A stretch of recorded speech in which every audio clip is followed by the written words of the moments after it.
The elders of the people rose as a body and brought Jesus before Pilate. They began to accuse him, saying, We found this man perverting our nation, forbidding us to pay taxes to the emperor, and saying that he himself is the Messiah, a king. Are you the king of the Jews? You say so. I find no basis for an accusation against this man. He stirs up the people by teaching throughout all Judea, from Galilee, where he began, even to this place. When Pilate heard this, he asked whether the man was a Galilean. And when he learned that he was under Herod's jurisdiction, he sent him off to Herod, who was himself in Jerusalem at that time. When Herod saw Jesus, he was very glad, for he had been wanting to see him for a long time, because he had heard about him and was hoping to see him perform some sign. He questioned him at some length, but Jesus gave him no answer. The chief priests and the scribes stood by, vehemently accusing him. Even Herod, with his soldiers, treated him with contempt and mocked him. Then he put an elegant robe on him and sent him back to Pilate. That same day, Herod and Pilate became friends with each other. Before this, they had been enemies. Pilate then called together the chief priests, the leaders, and the people, and said to them, You brought me this man as one who was perverting the people. And here I have examined him in your presence and have not found this man guilty of any of your charges against him.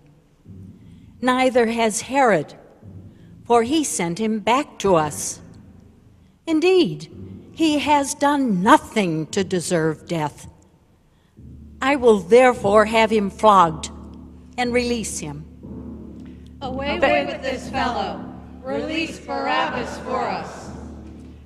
This was a man who had been put in prison for an insurrection that had taken place in the city and for murder.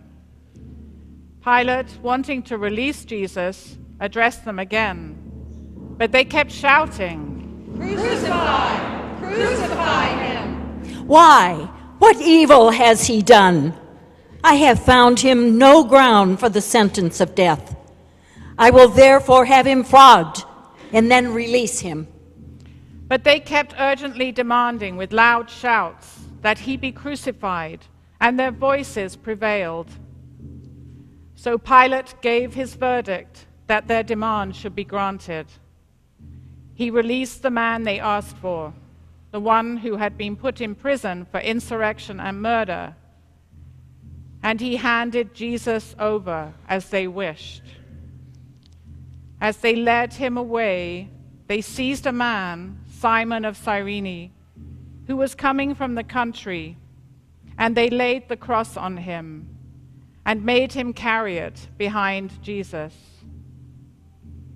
A great number of people followed him, and among them were women who were beating their breasts and wailing for him.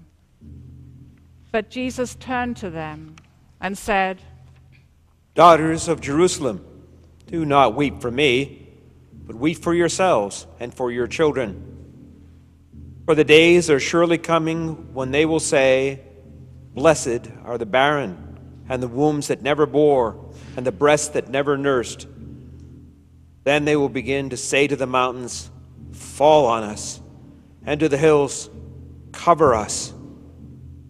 For if they do this when the wood is green, what will happen when it is dry? 2 others also, who were criminals, were led away to be put to death with him.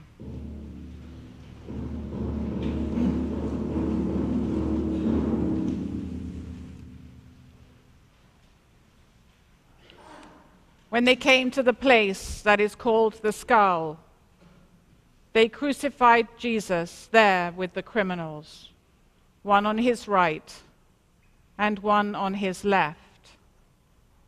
Then Jesus said, Father, forgive them, for they do not know what they are doing. And they cast lots to divide his clothing.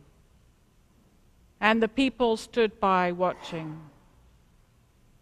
But the leaders scoffed at him, saying, He saved others, let him save himself, if he is the Messiah of God, his chosen one. The soldiers also mocked him, coming up and offering him sour wine and saying, If you are the King of the Jews, save yourself.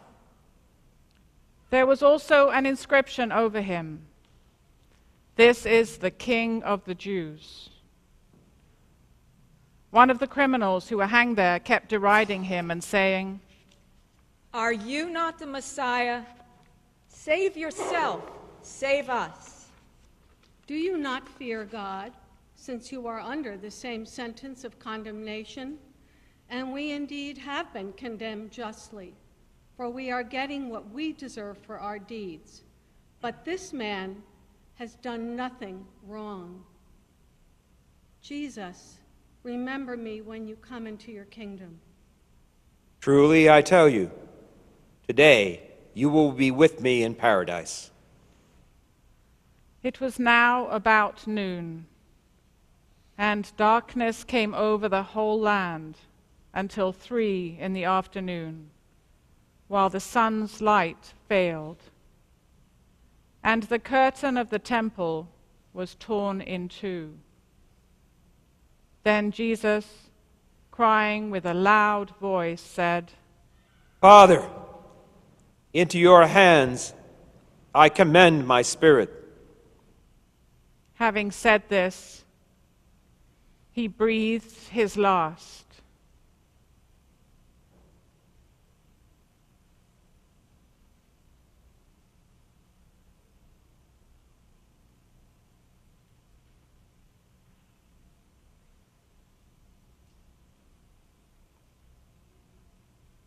When the centurion saw what had taken place, he praised God and said, Certainly, this man was innocent. And when all the crowds who had gathered there for this spectacle saw what had taken place, they returned home, beating their breasts. But all his acquaintances, including the women who had followed him from Galilee, stood at a distance, watching these things.